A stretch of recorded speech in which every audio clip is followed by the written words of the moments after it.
Shalom, shalom. First off, I want to give all praises, honor, and glory to Yahweh, Ba'ashem, Yahushai, Ba'ashem, Rakah Kadash, Yahweh being the true name for the Heavenly Father, Yahushai being the name for His only begotten Son, who the world eagerly calls God, and Jesus Christ. I want to give double honors to the elders and the apostles of Great Millstone, the top of this truth and will, and salutations to you, hopeful elect pushing this truth in all honesty and sincerity. This is Brother Yahweh Sop, coming to no less the spirit power of Yahweh, Ba'ashem, Yahushai. And this lesson is going to be going into the spiritual aspects that happened in the Super Bowl. This was a very spiritual outcome of the game, and the way the Lord has set this up, based off of the Chiefs, going against the 49ers. Or here's Genesis, the 49th chapter, verse 19. It says, Gad, a troop shall overcome him, but he shall overcome at the last. This is a prophecy of one of the 12 tribes of Israel, which is God's chosen people, the other tribe of Gad, overcoming at the last and becoming a king at the end. Now, the spiritual aspects of it is Gad is the so-called Native American people today. Now, you had basically a football team, which is called the Kansas City Chiefs, which to be a chief is a name of that was given from the Gadites as being their elder or their ruler or their king. So with the chief overcoming at the last, well, look at the game. Some spiritual aspects of it. The Chiefs this postseason down 24-0 versus Texans, and at the last and then a win. Down 17 and 7 versus the Titans, and at the last ended in a win. Down 20-10 versus the 49ers, ended in a win. Okay, and you have basically their head quarterback here. Through the spirit, I think this dude might be a Gadite. He looks a lot like Gad. Not just him, but his father. Patrick Mahomes Sr. looks like a Gadite. Just the way the facial hair and everything, or it could be a tribe of Judah. But it's a very spiritual aspect behind it, because the scriptures say that Gad is going to overcome at the last. Now, the troop that overcame Gad was the colonizers of the so-called white man that came over to America, which are the biblical Edomites of the tribe of Esau in the Bible. Okay, which their heritage was not chosen. Jacob and the line of Israel's tribes were chosen. Okay, but you had the troop, which was also called, the cavalry, came over to the United States, and they overcame Gad. So we're going back into this precept: a troop shall overcome him, but he shall overcome at the last. Okay, so at the end of the game, towards the end, the Chiefs were victorious in all three of those postseason games you just seen. And not only that, but all season long, the Chiefs turn it up in the second half. They're typically losing in the first half of a lot of their games, but then, or they're not doing much. But at the end of the game, they end up coming and winning. And so it's very, very spiritual if you can see a lot of the signs, man. A lot of the physical signs behind it. And you have this game put a lot of limelight and a lot of focus on the Native people as Native American people, because a lot of controversy with the racism and the slurs that have been created by these football teams. Now, another thing to point out, who did the Chiefs play? Who was their opponent? Their opponent was the 49ers, which is extremely spiritual, because I'm going to bring you the history of the 49ers and where they get that name from. Okay? So let's grab that out. What's a 49er? This is from history.com. On January 24th, 1848, gold was discovered at Sutter's Mill on the American River in Northern California. After James W. Marshall, who had been overseeing the sawmill's construction, found the gold nuggets, he and his boss, John Sutter, attempted to keep the discovery secret. However, word soon spread, and by 1849, thousands of prospectors, who became known as 49ers, were flocking to Colma, California, site of Sutter's Mill and the surrounding regions, hoping to strike rich. Why is this important? Because what does this have to do with the Native American people? It's a huge deal. The enslaved Native Americans who made the gold rush possible. Native Californians were treated abominably in the area where gold was first discovered. So remember all those thousands of people that came, right? This is how they treated the natives there. James Marshall didn't come to California to find gold, but then he noticed a glistening rock in the dirt while constructing a new mill for local landowner John Sutter. It was 1848, and Marshall's fate and that of California had just changed forever. The gold rush that followed changed the lives of California's Native Americans, too.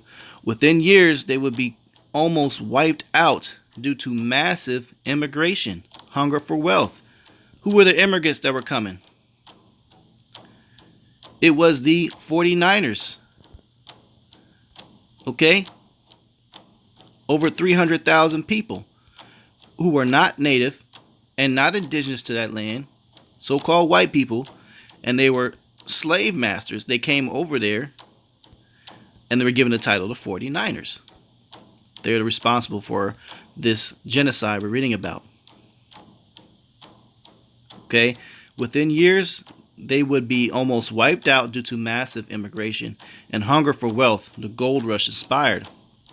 Fueled by greed and fear, the Anglo settlers who flocked to California declared war on the native Californians who had come before them.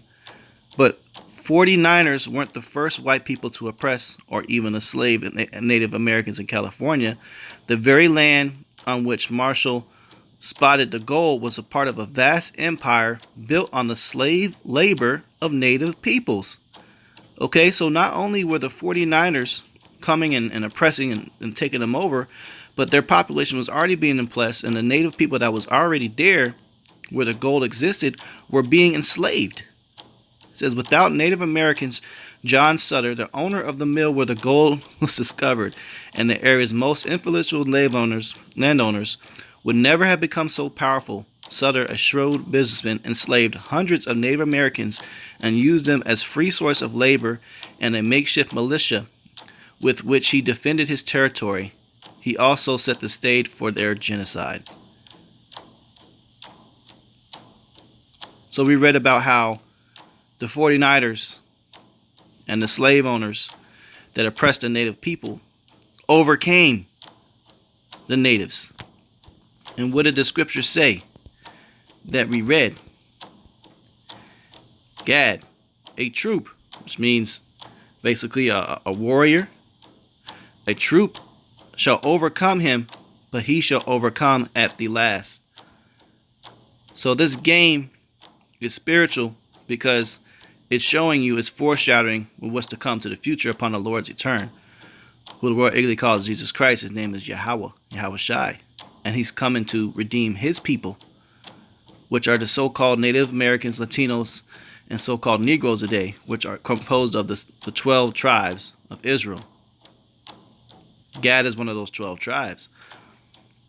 You know, so the fact that they were victorious over a team that's named after a people responsible for the genocide of Native Americans, and the opposing team that is labeled as basically natives overcame at the last minute, the very last quarter of the game. And I remember watching the game, and the game got paused on one of the downs, and it was paused on a minute and 44 seconds left, and that's where the dagger had already been set, and the game was already over, man. So very, very spiritual outcome. Okay? You read about the 49ers. And here's another spiritual outcome too. This was beginning of 2019, you know. Now the Chiefs began becoming victorious in the 2019 season. But at the end of the 2018 season, which ended in January 2019, this took place. Native Americans delivered blessing at Arrowhead before Chiefs AFC Championship game. Natives, Gadites did that. Okay? Now, that was during the AFC Championship game between the Kansas City Chiefs against the Patriots, which is also highly spiritual. The Patriots represent, America completely taking over, or the Europeans, the Edomites taking over the natives when they came over here, the Patriots. They were called patriotic people. Well, they're the people responsible for stealing all this land. So that was a very highly spiritual game. Esau set it up to where he wanted the Patriots to win, to try to show a point that he feels that he's going to win when the Lord returns, but he's not. The Lord set it up, though, that in that same year, the Kansas City Chiefs would be victorious and on their way to the Super Bowl, man. Okay? So I'll read this here a little bit. That kind of goes into it. It says, a day after a Native American elder was mocked by teenagers in the Lincoln Memorial, 2 members of the Kickapoo tribe of Kansas delivered a spiritual blessing before the AFC Championship game between the Kansas City Chiefs and the New England Patriots. Okay, it says, it's a good thing we can share our culture with other people, said Russell Bradley, commander of Native American Veterans Association and former tribal chairman. Bradley and Fred Thomas, vice chairman of the Kickapoo tribe of Kansas, stood at midfield same 20 minutes before the game and delivered the blessing of the 4 directions. Let's go into one of the curses of the 4 directions.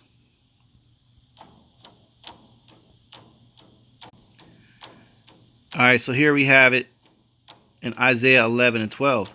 And he shall set up an ensign for the nations, and shall assemble the outcasts of Israel, and gather together the dispersed of Judah from the 4 corners of the earth. Then we just read about the blessing, for the 4 winds, or what it said. Okay, the blessing of the 4 directions that represents 4 corners of the earth, which the Israels are scattered amongst. Okay, so the Lord is showing moves, man. He's giving a lot of spiritual signs here. Deuteronomy 28 and 64, and Yahweh shall scatter thee among all people from one end of the earth even unto the other, and thou shalt serve other gods, which neither thou nor thy fathers have known, even wood and stone. That's when they made us bow down to that cross, that wood. Okay? Wood and stone. Scattered amongst the 4 corners of the earth, one end of the earth into the other. So blessing of the 4 directions, represents the blessing of we're going to be delivered and gathered. Okay? Now going into some more signs, it's going to further prove that these people, so-called Native American people, are Israelites of the tribe of Gad. And we can get some simple signs here based off the history we've already read about and people have known about in school of these people having their lands taken over. But here's some visual spiritual aspects going into the culture. Numbers 15 and 38, speaking to the children of Israel, and bid them that they make fringes in the borders of their garments throughout their generations, and that they put upon the fringe and the borders and ribbon of blue. So this is a custom, a fashion custom of the Hebrew Israelites. Now going into it here, we just read fringe and borders of blue and ribbon of blue. Okay, do you see this? This is a traditional Native American garment. A lot of them have ribbons of blue, borders of blue, and they have fringes upon their garments because that's an Israelite custom. Okay, so that's one symbol. Who are these people that have been oppressed? They're in the Bible, man. Okay. Zechariah 1 and 3, therefore say unto them, thus saith Yahweh of hosts, turn ye unto me, saith Yahweh of hosts, and I will turn unto you, saith Yahweh of hosts. So if you turn back to the Lord, he's going to return back unto you. So those of you that are watching, you may be a so-called Native American people, you got to return to your power, and he's going to return unto you. Okay? Going into some more of Gad. Gad, the name itself, Gad, means tribe or troop. Okay? Gad, the translation from into the Hebrew, means a warrior. And they were fierce warriors. You had something called a 500-year war that took place over in the United States. And if it wasn't for the invention of the Gatling gun and biological warfare, they would have won against the so-called white people, the settlers. But that was Esau's sword. So that was future prophecy, being fulfilled. This is book of 1 Chronicles 12 and 8. And of the Gadites, there separate themselves unto David, unto the wilderness, men of might and men of war, fit for the battle, that could handle shield and buckler. King David was of the tribe of Judah, which is the head tribe of the nation of Israel. Okay, and the first tribe, the first brother that he went to for help was the warriors, man. He went to the Gadites. So when you got Judah and Gad linking up, some shit takes down, happens. That's why, you got a lot of so-called Negroes that were enslaved, and they fled to some of the tribes, the so-called Native Americans. When they dwelt there and they got in battle together, man, they were untouchable. Okay, men of war that could handle shield and buckler. Why is it that the United States military have so much of their forces named after Gadite stuff, such as the Apache helicopter?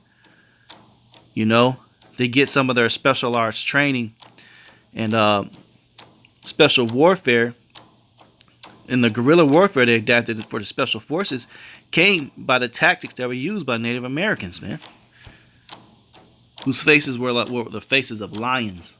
You see this? And they were swift as the roes upon the mountains. There's a lot of historical accounts of these men being able to run for miles upon miles on foot. The best trackers, and you couldn't sneak up on these men, man.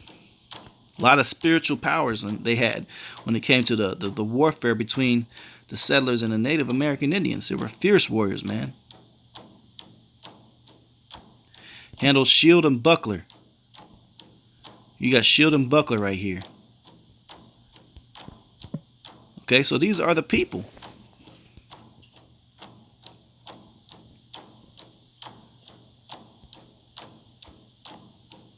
Now, how did they get over here? Because their journey is also found within the Bible. Well, we can read the account of that as well.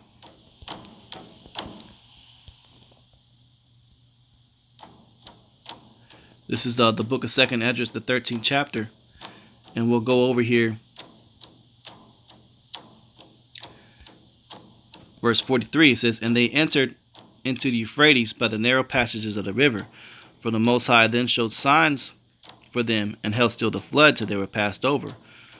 For through that country there was a great way to go, namely of a year and a half, and the same region was called Sareth." Okay, this is the voyage of the northern kingdom of the 12 tribes of Israel. Okay, being carried away captive by the Assyrians, because it gives you account of that.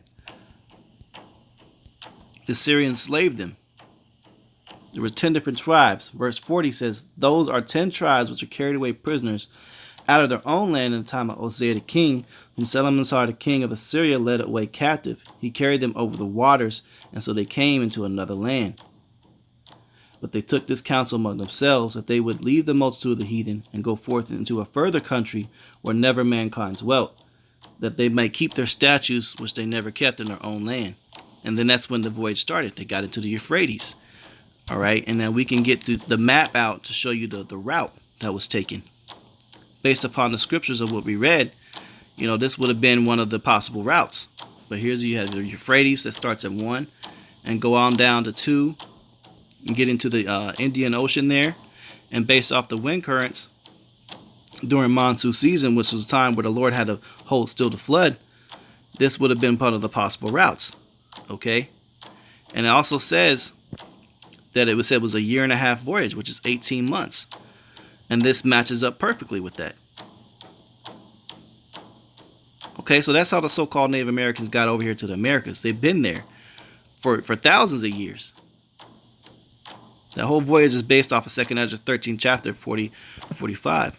And this map backs that up because it shows the trade routes that were used. So yes, Could easily sail from the Euphrates. You see where it starts and how you can see in the map they can get in through the Euphrates and come on into the ocean here, the Arabian Sea, into the Indian Ocean. And look at those trade routes. Very easy to go down to the bottom of Africa and sail up onto the west coast of Africa and catch those wind currents and get over to America. Furthermore, the true name of the Lord is Yahweh. And look at and listen to this real quick.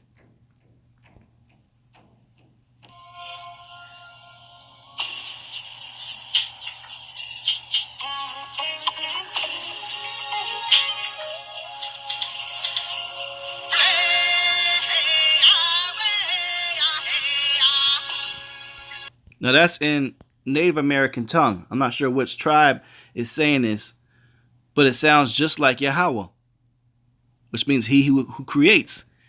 He is, he who exists, okay? And you see how they pronounced it? More evidence here. This is on a lost lunar stone found in America, in New Mexico, dated back thousands of years old. And look what's written on it.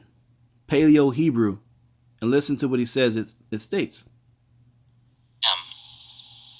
Yahweh, the name of the Lord. Don't take up the name of the Lord. Yeshua for naught. All right, it's one of the commandments there, and it's got the name of the Lord in Paleo Hebrew, found in New Mexico, not in the physical country of Israel, in New Mexico. Here's all these other artifacts here. Okay, you got a lost lunar stone, which we just read. It's over here to the right. Okay, you got the Bat Creek stone, also it's got Paleo Hebrew on it. You got the keystone, the holy stones. It's got the commandments on it from the Iroquois Indians. And then here you have the Paleo Hebrew, which is right here. It tells you how to break it down. And this is found written in stone over here in the Americas. This further backs up that these people are Israelites, man.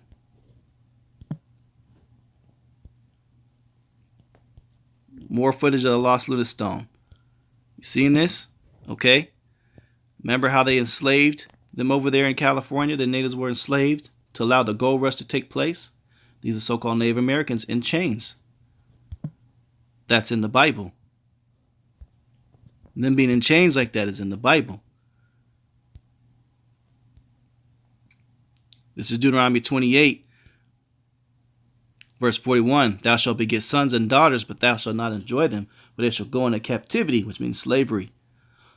Okay, all thy trees and fruit of the land shall the locust consume. The stranger that is within thee shall get up above thee very high, and thou shalt come down low. So aren't the so-called white people that came over here considered strangers? They weren't native to this land. Okay, they got above them very high. And then the natives came low. He shall lend to thee, and thou shalt not lend to him. He shall be the head, and thou shalt be the tail. Moreover, all these curses shall come upon thee, and shall pursue thee, and overtake thee till thou be destroyed, because thou hearkenest not unto the voice of Yahweh God, to keep his commandments and his statutes, which he commanded thee. And that shall be upon thee for a sign, and for a wonder, and upon thy seed forever. So all this afflictions is a sign, to let you know you're of a specific seed, for a sign and wonder. Okay? Because thou servest not Yahweh thy God with joyfulness and with gladness of heart for the abundance of all things. Therefore shalt thou serve thine enemies, which Yahweh shall send against thee, in hunger and in thirst and in nakedness and in want of all things. And he shall put a yoke of iron upon thy neck till thou have been destroyed, until he have destroyed thee. Yahweh shall bring thee a nation from far, from the end of the earth, as swift as the eagle flieth, a nation whose tongue thou shalt not understand. They didn't understand the English. Okay? And the yoke of iron was placed upon their necks. This is yoke of iron right here. It's proof. A nation swift as the eagle, right? From afar. This place is physically called Egypt again. You know, spiritually, physically, Egypt. This is the same things, man. Egypt just means bondage. Now, we're not the physical country Egypt over here, but spiritually, this is Egypt. You see the name Yahweh on the stone there? Here we go right here. As members of the Four Winds Native American Ministry, we believe in one true God, Yehovah, our Creator. Yehovah. That's another word that the so-called natives call the Most High, the Creator, man. But his name is Yahweh.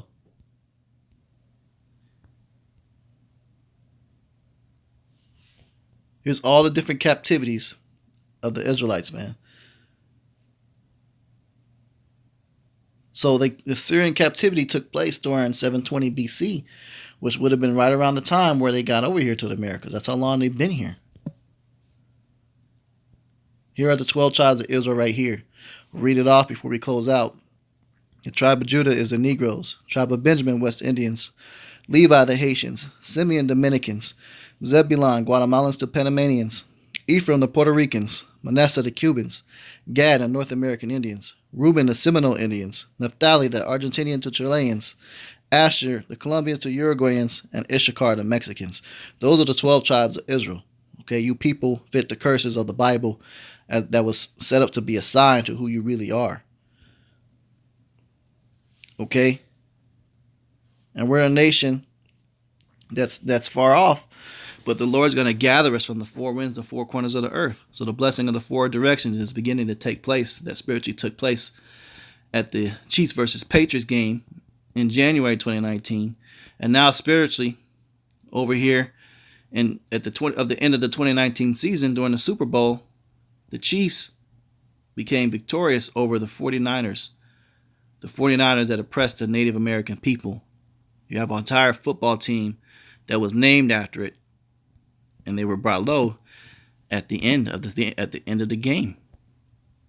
We'll read that precept one more time here, and we'll close it out. Genesis 49:19. Gad, a troop shall overcome him, but he shall overcome at the last. So with that, I'm going to say Shalom, Barakatah Yahweh, Barakatah Yahweh Shai. Give all praises to Yahweh, Ba'ashem Yahweh Shai. Double honors to the elders and the apostles of Great Millstone, the top of his truth and will well. And Shalom Akim.